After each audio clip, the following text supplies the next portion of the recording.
Hello, everyone. You can hear me. You can see me. Can you feel me?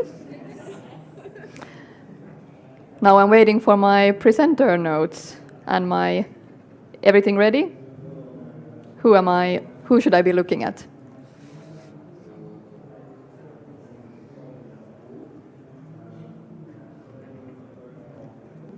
I think they're fixing something. One moment. There's still space here in the front, so be brave. Step forward. And also on this side. Yeah, I see at least 15 free seats.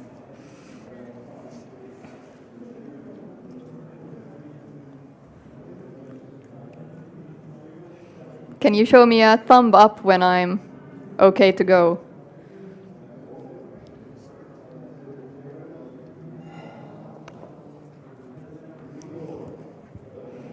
Yes. Places here, if you want to come and sit there, still on the other side. But it's okay to stand as well. Let's begin this journey. So hi everyone. Some of you might not have heard Annina's introduction, which was way too kind and maybe raised your expectations a little bit too much, not feeling any pressure. My name is Isabella. I work at Reaktor as a Human Insights lead. And today I would like to talk to you about the human factor that relates to our work.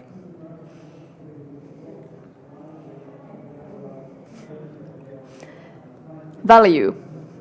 This is basically the main focus of today. We need to focus on and update our perspectives and understandings of the user value we are creating, and especially focus on the emotional value creation that we are looking for. If we look at, there is some sort of a desync here still going on. Can someone maybe? Yes. Sorry for that. So basically the fundamental two questions that I would like to attempt to kind of ponder on together with you today is why we should become more people aware and people focused in our design, and also where we could begin if we want to reach higher levels of value creation, like emotional value creation, creating emotions and feelings and having true impact for our users. I want to begin my story of the future by looking backwards, because that's what historians do, and I am a historian. Has anyone ever heard about kusikivi?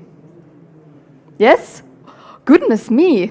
Does anyone here feel like telling the rest of the group what kusikivi is?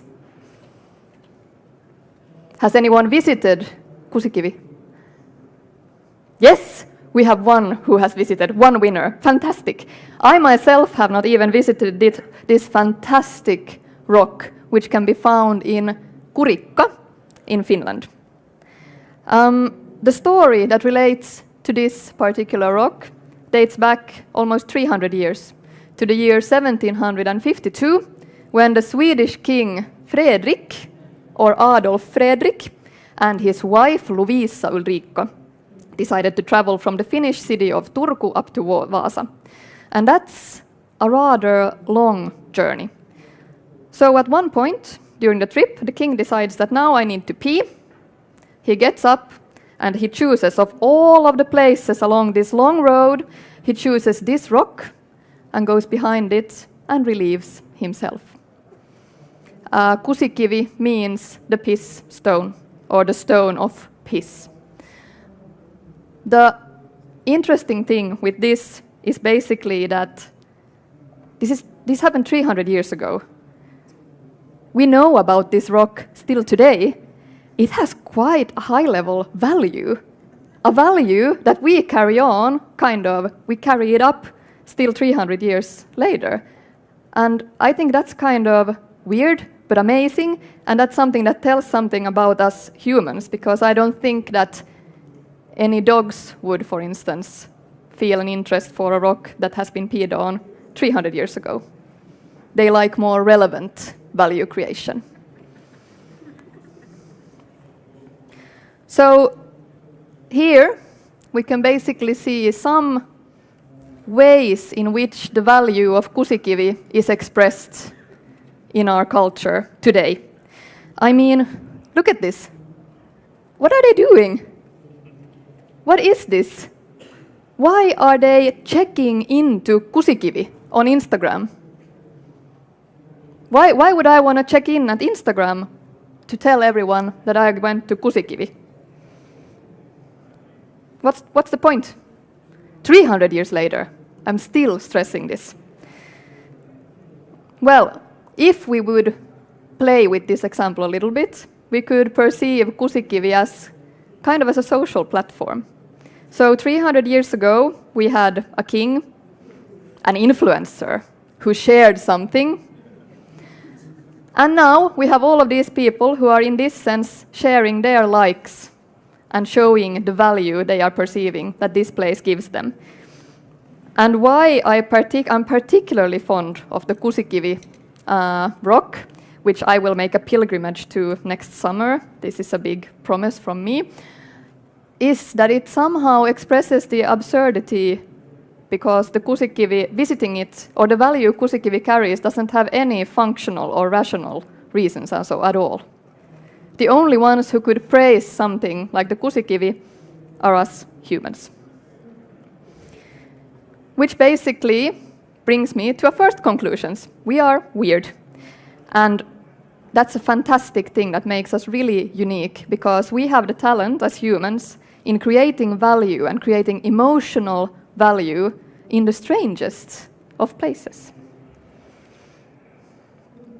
So if we move on towards the future, linking these things, this statement here, it's kind of self-evident, we all know it. Future services, they are becoming more intelligent, more blah, blah, blah, blah, blah, blah, blah. Smarter, predictive. You can find so many different words that describe what our expectations and hopes are for the value that they will provide to us. And the fact is that because we know this, we know that these experiences that we will be having with digital services, they are changing. They're in constant flux. That also means that we need to kind of get better at reaching what's uniquely human in our experience of the value they provide us. And bear with me, I'll take a moment to explain the contents of this slide to you. This is one way, yeah, it's all there, yes. This is one way of perceiving the development at the moment from the point of view of the experience of our users. So, if we begin from this side, yes. We have on one hand, we have kind of a tendency to see that we have disappearing experiences. I haven't found a better word for it, but it kind of, what I mean with it is maybe mainly that we are at a moment where we have lots of disappearing, for instance, user interfaces. Some of you were probably here listening to Ben's talk about using voice user interfaces or voice recognition. That's one form, of course, that somehow substitutes other forms of UIs. If we look at autonomous cars, when they develop, and if we will see them more in the streets, that means that the user interface of the car, which is kind of, well, partly it's the driving bit of the car, that's something that might become extinct in our culture. Driving might disappear. That means that all of the emotional value that we relate to driving, freedom or control of where you're heading, all of these value creators, we have to figure out other ways to produce value if we want to reach the expectations of our users.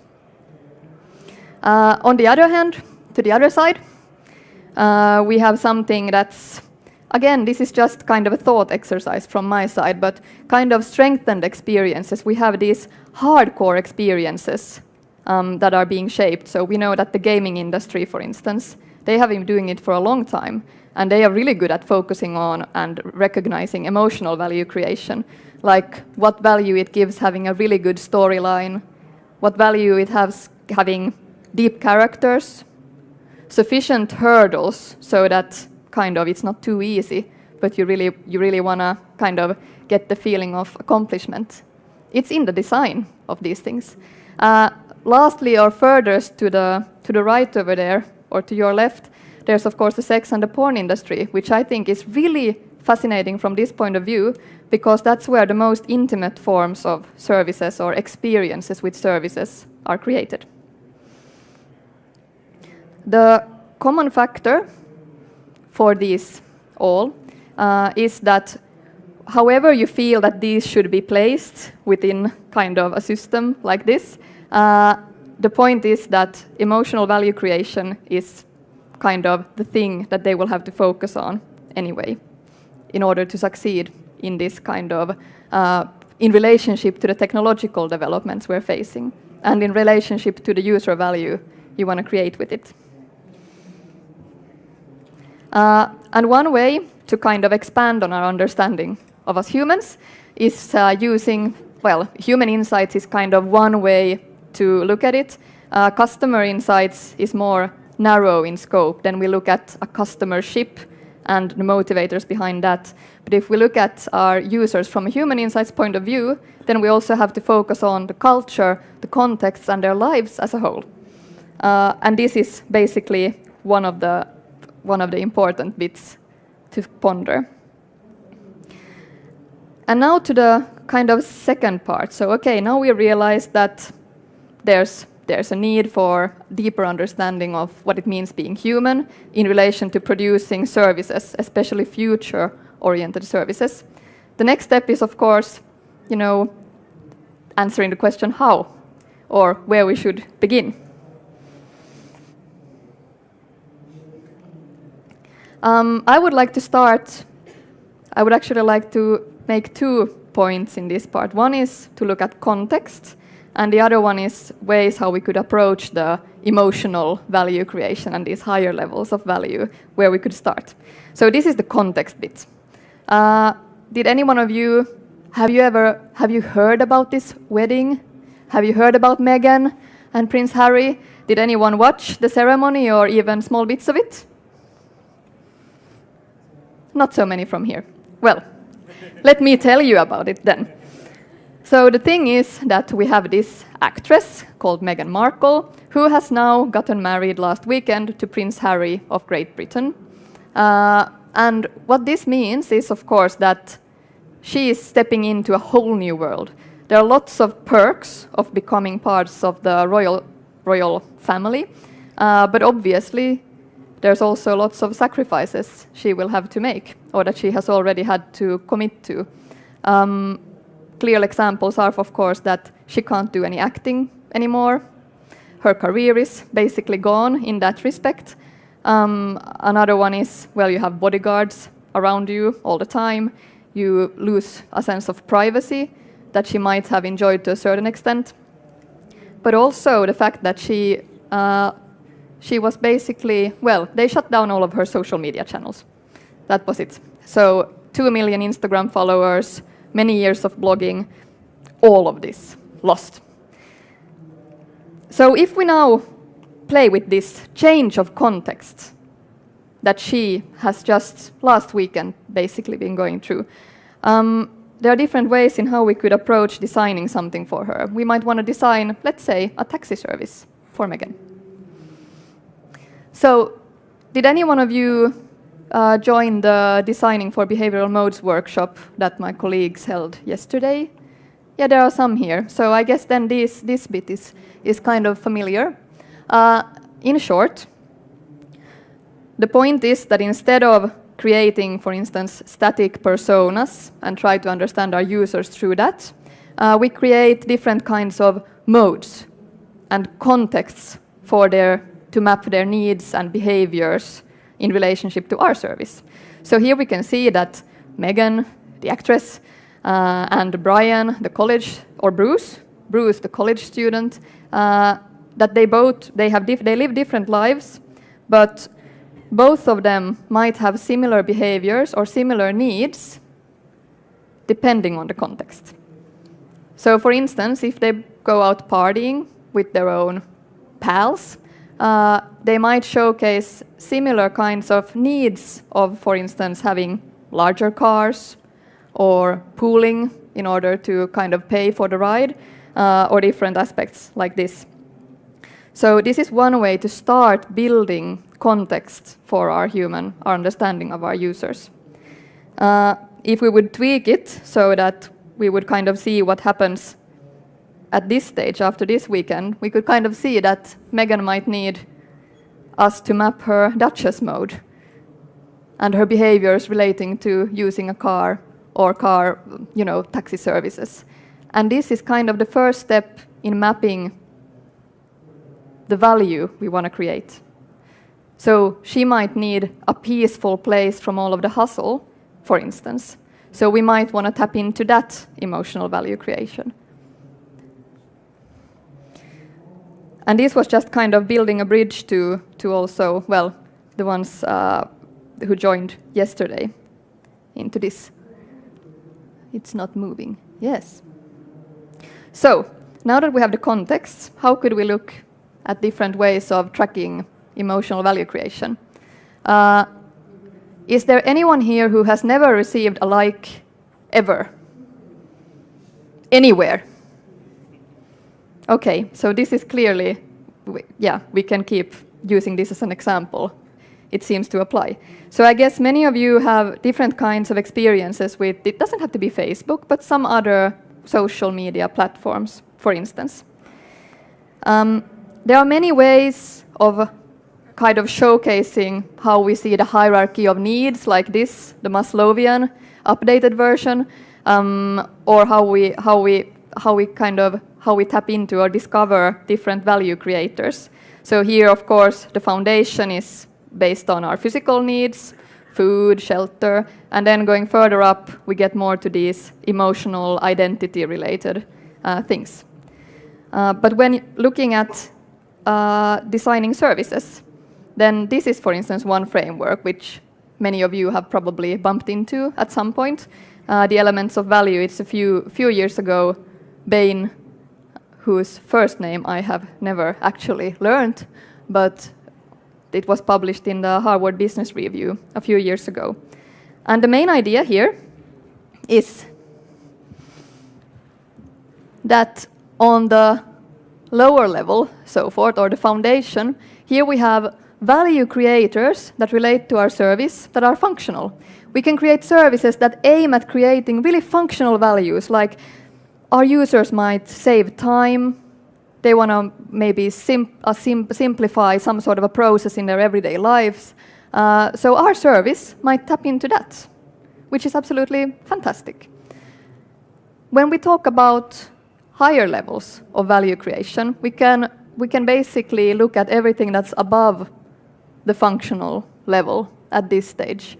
So there we can have emotional value creators, including maybe our aim is creating a value of reducing anxiety, creating some sort of sense of safety, nostalgia, or just doing something because it's really a lot of fun.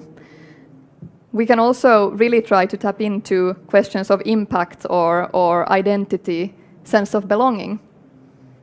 And it's good to consider these things when we are designing the services. What is it that we really want? What kind of an impact do we want? Or what kind of a value do we want our users to perceive? So if we now go to our questions, our main question, the value of a like, we can map it in different ways. This is just one thought. Yes. There are lots of these different value elements here that might tap into how it feels being the receiver of a like, what it gives you. So if we now consider here, I've just written a blog post. It's called Unlocking the Human Factor, and I'm sharing it on Facebook. I'm a bit nervous.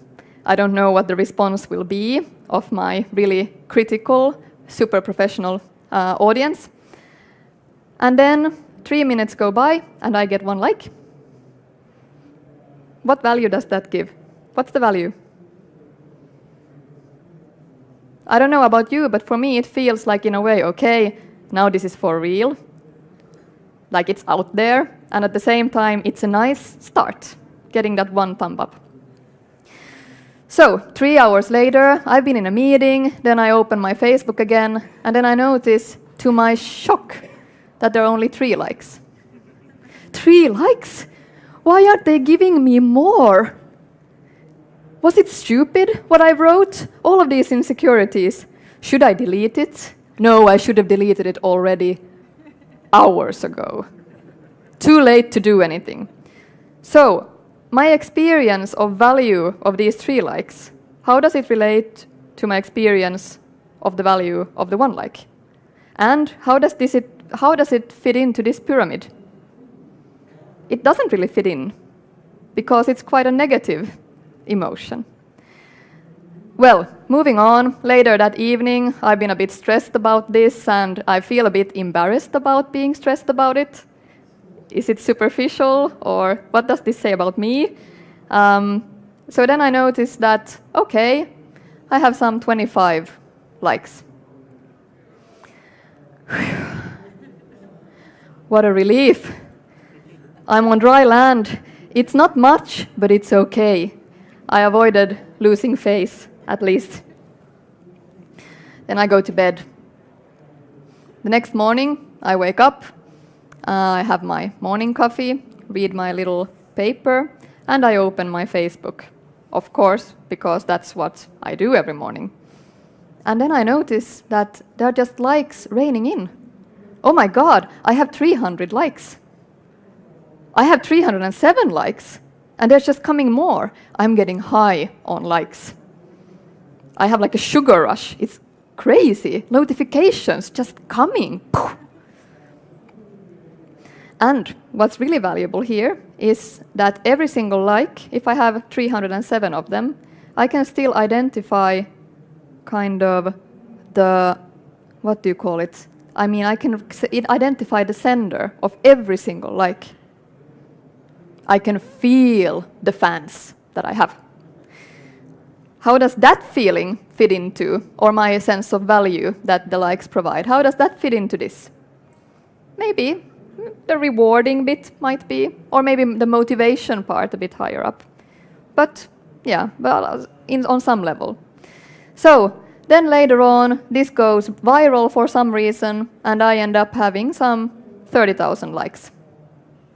So what's my experience of the value of this like at that moment? When it's scaling, what happens with the value of the like? I don't know, I've never experienced it, but maybe someone else can share their sense of value from having had like a super successful post. One thing that of course happens is that everything becomes fully anonymous. I can't identify who they are. It's just a huge kind of massive force of likes. So what's missing in this picture? I feel that this is a kind of good start. It's a good first step, looking at this. But it doesn't show, like, I don't know, I don't get the feeling that it shows a human being's experience of value. I could use this if I designed something for, I don't know, a Disney movie, or some other ideal users that only have really pure feelings and kind of senses of value.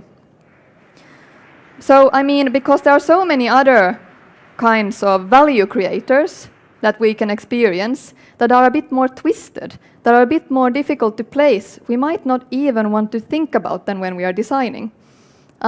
Here we have, for instance, I mean, neomania as one form, which is basically means that if I buy something because it's new, and then I buy the next thing because it's new, that's the value it contains for me. There might be some others, like, well, superiority is maybe quite much, a bit of a big word, but if I go, I don't know, start writing something, I log in on Reddit, I might get, the reason I might be visiting Reddit every second day is to feel that I'm a bit better than everyone else. I get to go there and do my splaining, and I enjoy it.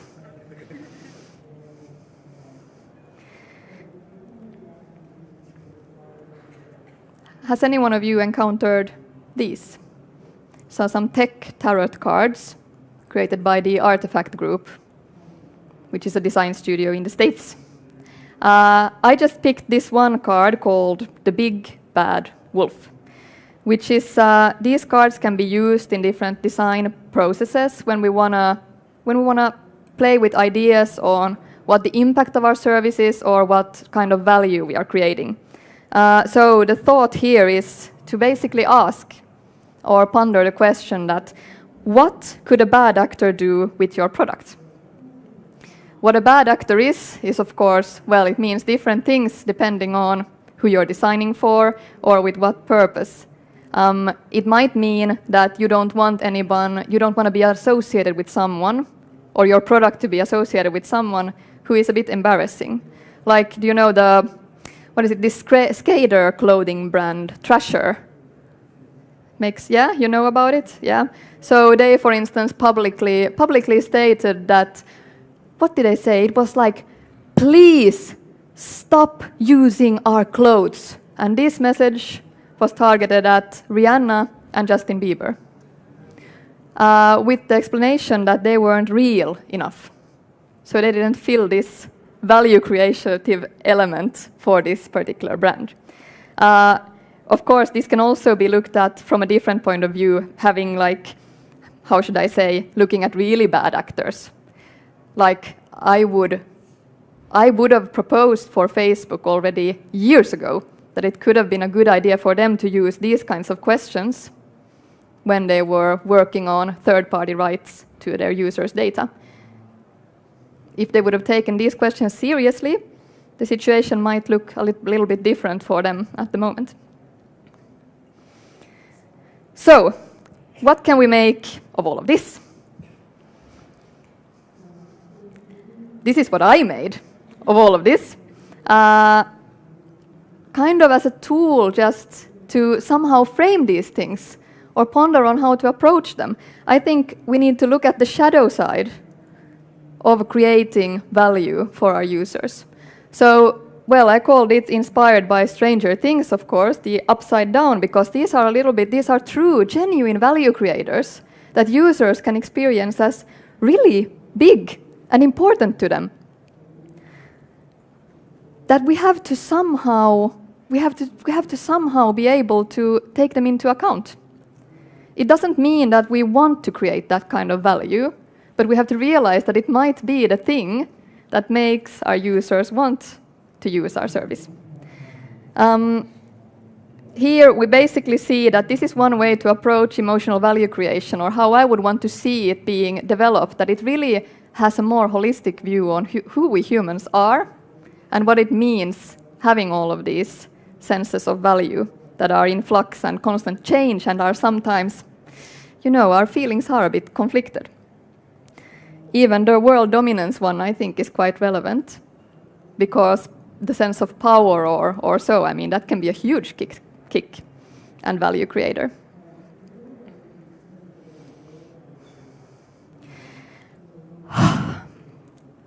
Okay. Who knows who Guy the Beagle is?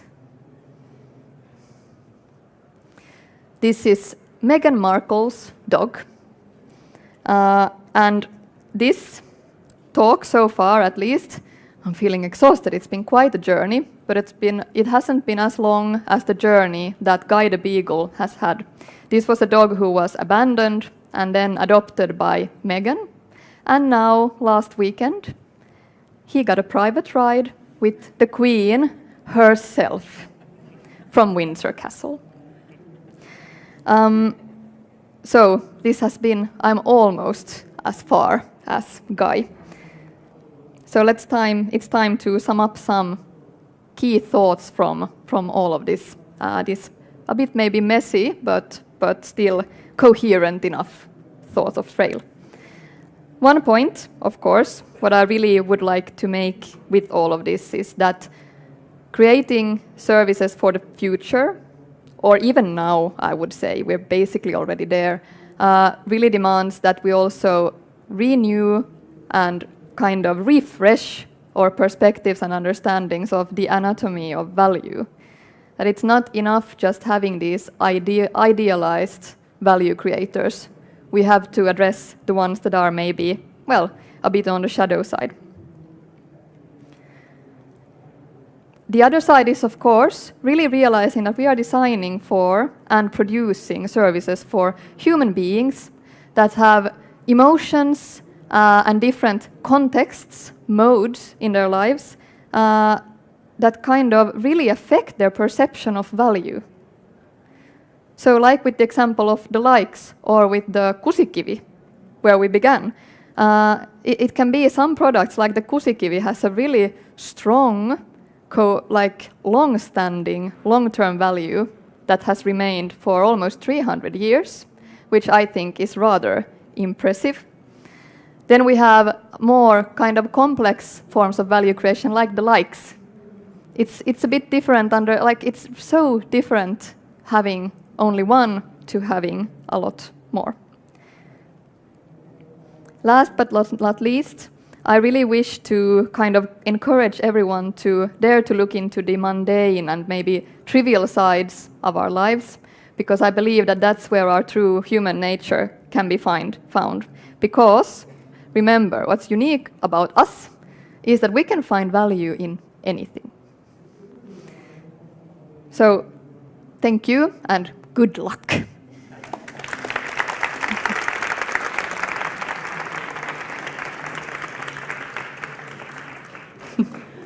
Thanks so much, Isabella. Next, we can have some questions for Isabella. Is there anyone in the audience? No.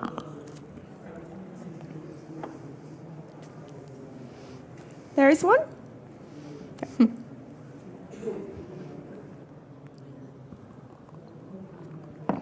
Hi, thank you, Isabella. I was wondering, how do you, at your projects in Reaktor, how do you put this very important perspective of human insights really in use? I think that's a really, really good question, and I also think it really depends on the project, because if you're continuing from something that already exists, there are certain limits to how much you can, what you can do. But as a thought exercise, I would say that in any kind of design process, it's important raising these questions at least once in a while. It can also be just to see and kind of make a checkup that where are we now? If we define some value creators we are aiming for, it might be a good idea after a while to kind of return to them and see that do we feel that we've succeeded. And the problem with this form of value creation is that it's really difficult to measure. I mean, it's difficult to kind of reach. But still, there's an inherent, believe it should be included as kind of a part to create the foundation of where you want to head with your product design. Can I add just that I think we are also just learning it, because you have been working with us for 7 months or something and in several projects, but I think we are learning in every project that you are getting in and sharing this knowledge.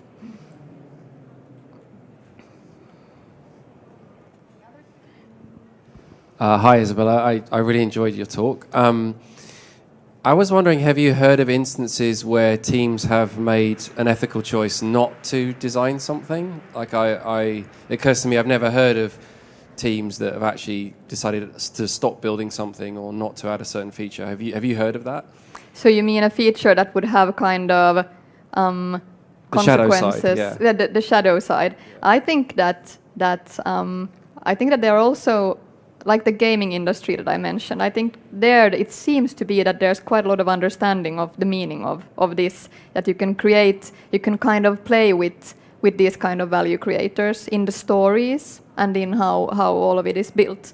But otherwise, maybe if you want to avoid unintended consequences by doing these kinds of exercises and see that, okay, if we put in this feature, where might it lead? I've seen it happen that then when we rethink it, we decide that's not the way to go.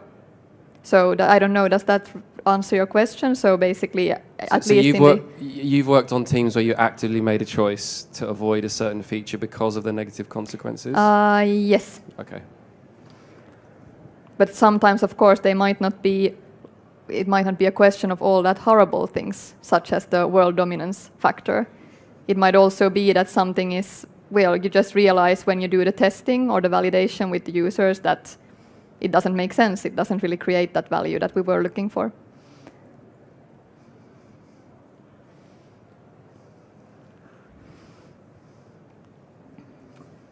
Thanks for the excellent question. I can elaborate that on a bit, because I've been working in that exact kind of situation.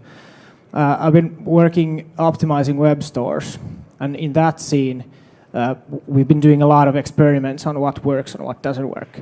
And when we're following this kind of short-term effects on our design, there are possibilities of selecting a design choice where the short-term outcome would be positive, but we see that the thing that we do would be horrible, and we don't do that, even though the short-term metering would show that it's a good thing. So yes, I've personally been in a situation where we are looking at the web store, thinking on okay, maybe we could spin this information like this, but then seeing that it would create a situation where we are misleading our users, and because we don't believe in that in long term, we just didn't do that. And I guess that's an excellent question on other aspect also, because it's very rare to that in our projects in general, in IT, we take stuff out of production when we see when it's not working or when it's doing something horrible. So I think that is a thing that we definitely should be looking more into. We should know what our design actually does after it's been published, and we should have the courage to take stuff out of production if it doesn't do what is intended, or if it produces horrible results, like negative effects on world domination.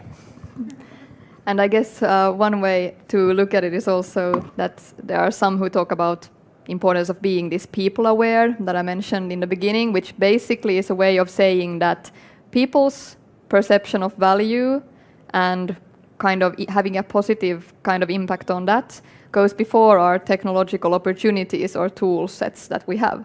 So if we, for example, in a project would decide that these are the fundamental principles that drive our process, that can kind of really help that during the process that we keep mirroring everything towards that. Are we going in that direction, or are we doing something else? But of course, if we go all the way to launch, and the kind of collateral damage comes only after, that's always, of course, a lot more difficult. So I would stress the importance of using these kinds of approaches before you're that far.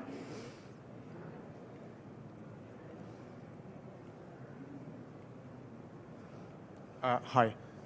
Can you open up a bit the concept of value, in relation to, for example, engagement or motivation or ease of use? Well, how do you define it, and how do you use that definition in, for example, design work?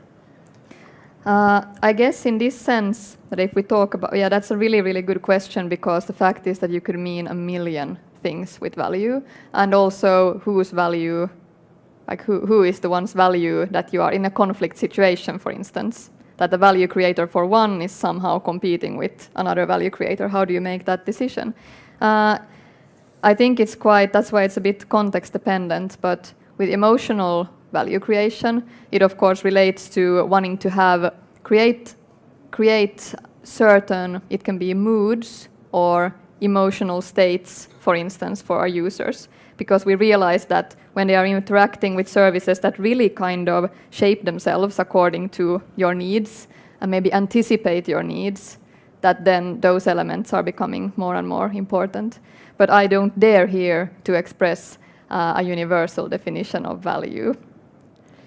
But hope this was good enough.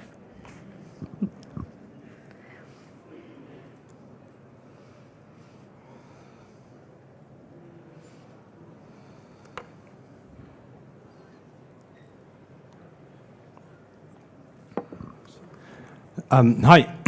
Hi. I got you had some really good ideas, and it put gears in my brain spinning a lot, and a little bit cynically thinking there will be a lot of actors or sources that will try to exploit these maybe the shadow effects, of course, because that means that they can make money using that.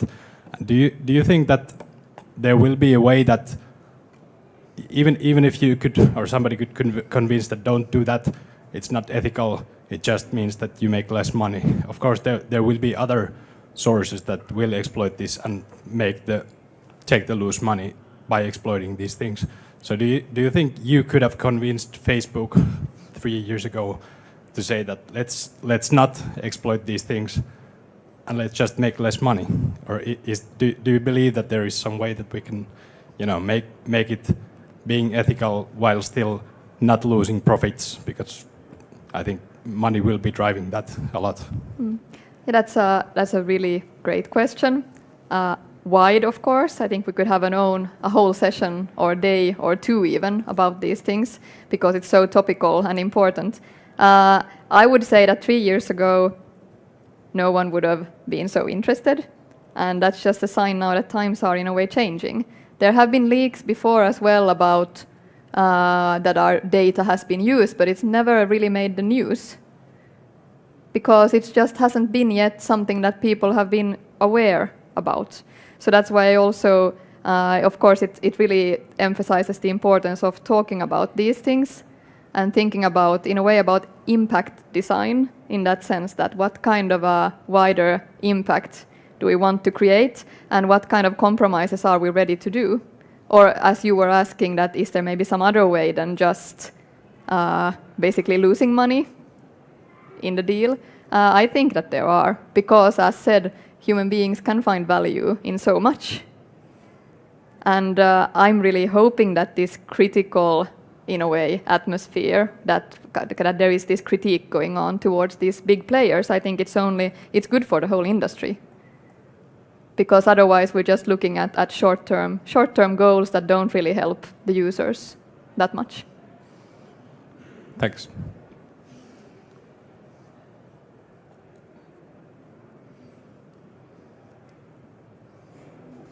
Okay, great. Thanks so much for the awesome questions and discussions. Let's give a big round of applause for Isabella.